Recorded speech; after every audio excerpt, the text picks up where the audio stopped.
Olá, meus queridos, sejam bem-vindos diretamente de Dois Córregos, interior de São Paulo. Eu, André Massolini, peço licença para falar com você. Quer vir aqui para o atendimento online, onde a gente vai mergulhar na sua história, perceber o que está acontecendo, para que assim eu consiga de fato te ajudar? É só você acessar o meu site www.andremassolini.com.br. Lá você vai ver todas as opções de atendimento, os valores, tudo certinho. Vamos então ao e-mail dela que diz assim: Oi André, tudo bem? Tudo ótimo. Me chamo tal, descobri seu canal há alguns meses. Sempre assisto seus vídeos e gosto muito das suas análises e considero suas opiniões muito pertinentes, por isso resolvi mandar esse e-mail. Muito obrigado. Bom, meu último relacionamento sério foi muito conturbado, tóxico e repleto de problemas. Era a primeira vez que eu me relacionava assim com alguém e eu reconheço que também tenho meus defeitos, mas nada justificava o comportamento dele, que era péssimo.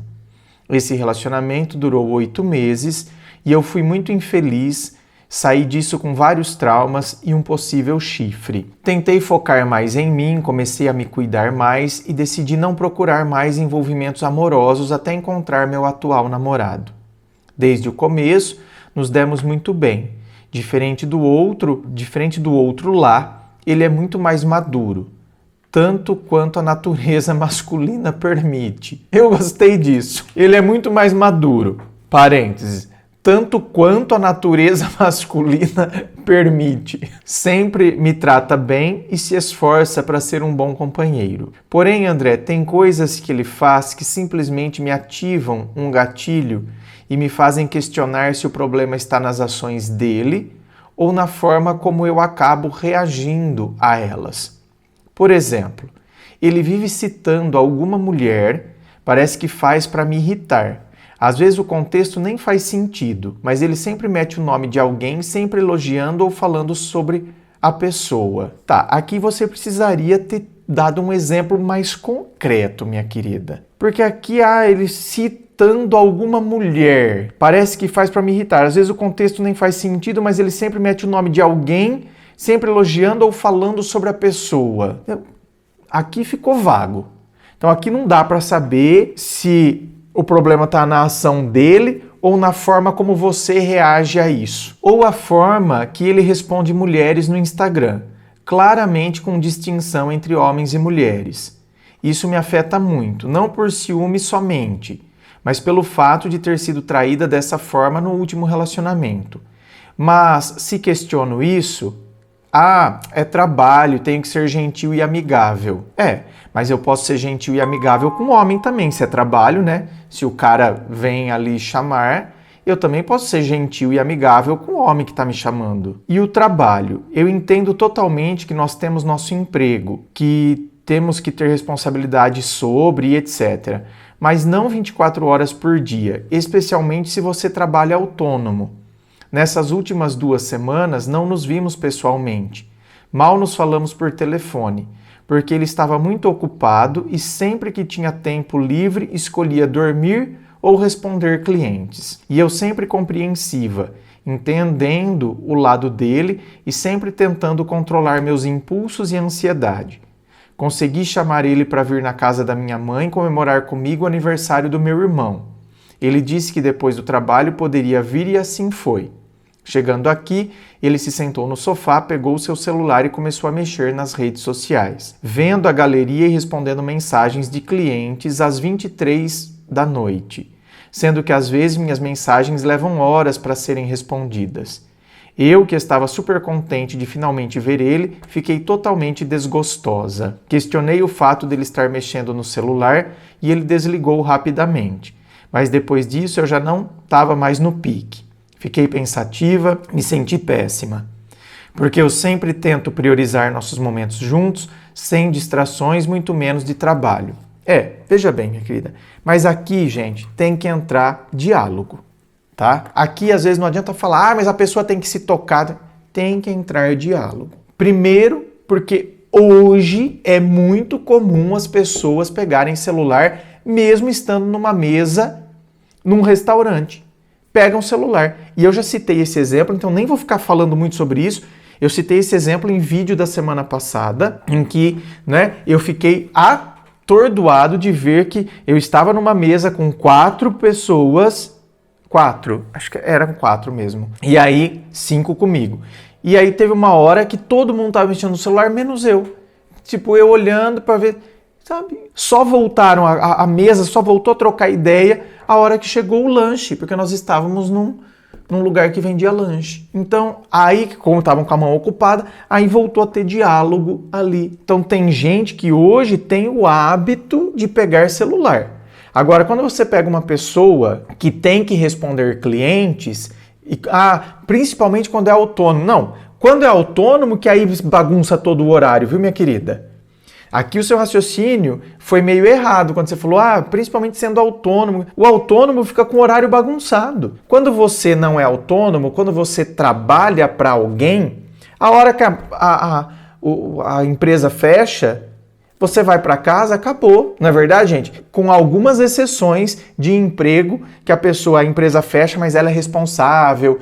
Ela é a química responsável pela indústria que faz piso. E aí se deu um problema lá, um BO na mistura, vão ligar para ela de madrugada, ela vai ter que ir lá. Então assim, salvo exceções, mas quando a pessoa não é autônoma, encerrou o serviço, ela em casa não vai pegar coisa de serviço. O autônomo não. Então, por isso que tem que ter o diálogo, certo?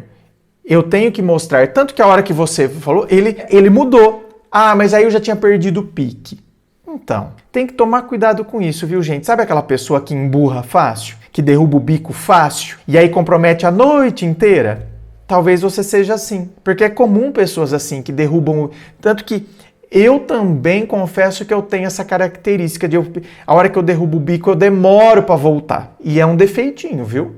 É um defeito meu, é um defeito nosso. Eu admiro aquela pessoa que ela derrubou o bico, ficou chateada, mas aí você pediu desculpa, ela já volta, sabe? 5 minutos depois, ela já tá normal com você, já voltou, a noite é salva. Salvou a noite. Quem derruba o bico e fica muito tempo com o bico, às vezes... Eu, graças a Deus, tenho esse defeitinho ainda, mas isso está sendo reduzido. Porque lá atrás, no passado, acabava a noite mesmo. O bico se arrastava pela noite e se deixasse para o outro dia ainda. Hoje em dia, graças a Deus, isso tem diminuído cada vez mais. Mas eu ainda derrubo o bico e ainda leva um tempinho. A gente pode comprometer toda uma noite por causa disso. Pode comprometer todo um passeio por causa disso. Então, vamos ter o diálogo. Aqui, eu não estou falando da sua reclamação quanto a ele ficar respondendo mulheres, que é uma maneira totalmente diferente do que ele responde os homens. Tanto que eu já comentei lá. Mas eu posso ser educado e gentil com o homem. Aqui eu estou falando especificamente de pegar o telefone e eu estou respondendo no momento que a gente deveria estar ali. Pegar o telefone não significa que o cara vai responder cliente. É o que eu estou dizendo. Eu estou numa mesa com 4 pessoas mexendo no celular. Ninguém estava respondendo clientes lá. Hoje é um problema do dia de hoje essa questão do celular. Da pessoa preferir o celular à conversa ali, né? A eu estar ali confraternizando. Não consegui ficar bem de novo. André, isso acabou com a minha noite. Olha lá, é o que eu falei. Porque eu percebi como ele não estava com tanta saudade quanto dizia estar. E como os clientes sempre têm mais prioridade do que a mulher dele. Então, mas aí já não é assim também, minha querida. Não que isso não possa ser verdade, mas aqui entra dentro dessa característica pós-moderna que eu falei. As pessoas estão viciadas no celular. Por isso que aí tem que ter o diálogo. Quando ele chegou em casa, me mandou mensagem perguntando o porquê eu estava para baixo.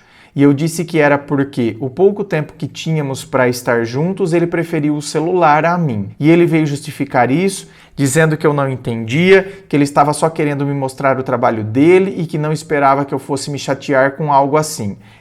Aí ele também quis dramatizar. Aí quando você pega 2 que derruba bico, e aí é pior ainda. Depois pediu desculpa e ficou daquele jeito frio e com poucas palavras. Olha lá, derrubou o bico, dizendo básico e sem muitos floreios como de costume. Eu vi que ele tentou reverter a situação para eu ficar me sentindo mal. Mas ele realmente estava errado ou eu que sou muito sensível e acabo agindo por emoção? Não, veja bem, aqui entra dentro do que eu acabei de falar. Aqui, pelo visto, os 2 derrubam bico, entendeu? Mas você é sensível, mas a sua reclamação foi no sentido de que ele não priorizou a mim, né, a mulher dele. Não é aqui. Aqui eu vejo que entra muito mais no vício do celular. E que sim, deve ser dialogado.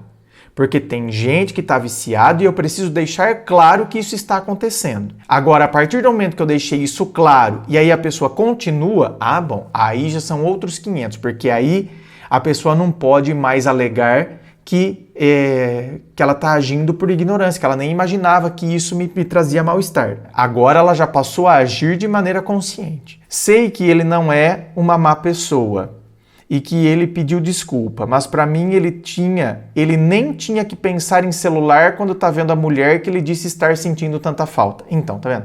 Aí é que o pensamento tá um pouco equivocado. É o que eu disse. Se você pega uma sociedade que tá viciada em celular, a pessoa não pensa isso aqui. Não sei se isso explica o que eu estou sentindo direito, mas sei que você vai conseguir me dar um bom conselho. Obrigado, André.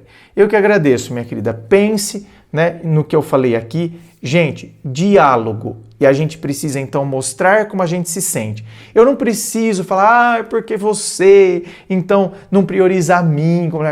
Não, gente, vamos evitar as vitimizações. Eu preciso mostrar como eu me sinto, mas sem muitos exageros. Eu não me sinto bem porque a gente poderia estar junto, você me ajuda, eu me sinto deixada de lado. Pronto, só. Não preciso ficar criando grandes discursos. Gente, menos é mais. Eu sou sucinto, coloquei como eu me sinto, a importância do diálogo, pronto. Dali pra frente, é o que eu falei.